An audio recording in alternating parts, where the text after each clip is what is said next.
Well, we have to start with this awful, awful story of Sara Sharif, bless her, who was murdered by her father and stepmother, and they've been sentenced, but obviously the thoughts are just with this little girl who was tortured. She was hit with a cricket bat, she was bitten, her bones were broken. It's all terribly upsetting, and I'm sorry to trouble you with the details, but in a way the details are important here, Anne, aren't they? It is horrendous that she went through that for so long and nobody helped her. Now, presumably, she didn't tell people, but one would have thought that a teacher would have noticed, and of course she was being homeschooled, so they wouldn't, but social services were aware of her. I'm just very sad, but the parents, the father and the stepmother, at least have got very, very long prison sentences. Yeah. So pathologists found evidence of around, this is the Express, 100 separate internal and external injuries, a traumatic brain injury, multiple broken bones. Didn't the neighbours hear? They put her in a hijab because apparently they wanted to cover up her injuries. She had 10 spinal fractures. 10 spinal fractures.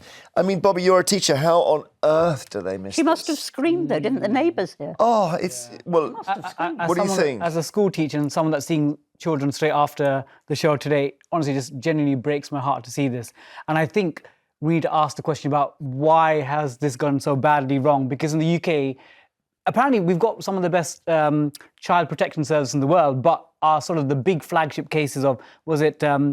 Victoria Climbier, Arthur Labinja Hughes. There are clearly mistakes going on. And we always get told never again. Exactly. And while we were being told never again with Baby P, this was actually happening. Yes.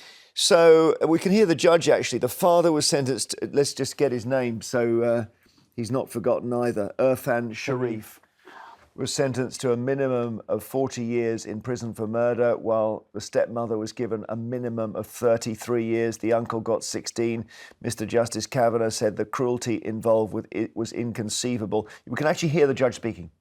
Judges must be careful about using the word torture.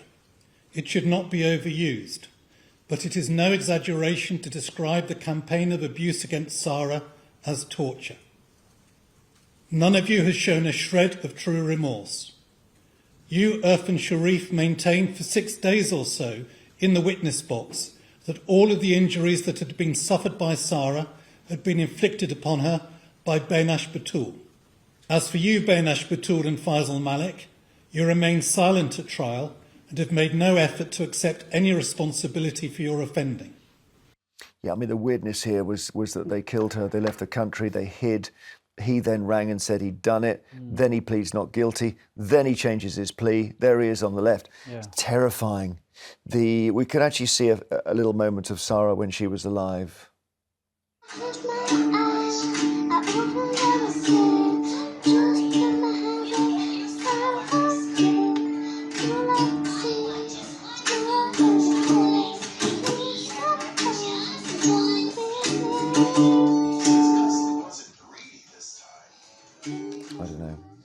It's just terrible.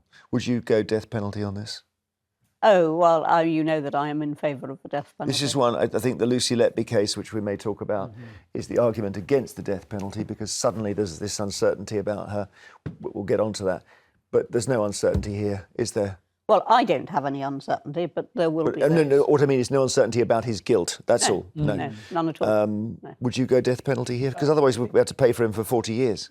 This is one of those cases where you can see why people consider it. But I think that there's a sort of, obviously this is a deeply tragic story, but there are probably other cases of girls or boys right now that the same thing might be happening. So we need to think about like what decision-making processes went wrong. Like, for example, with the family courts, when they placed Sarah in the care of her father, despite the fact that the father had a history of violence towards partners and children. Secondly, the local authorities, they actually chose to close the case after the school referred the violence and like what happened there. And then finally, when Sarah was pulled out of school by her father, why was the investigation stopped there? Well, that's the incredible one, is where the teachers say, right, your daughter's hurting and we need to take a look at this. And he goes crazy and says, I'm taking her out of school. And then that's it. He's allowed to go away and take her home.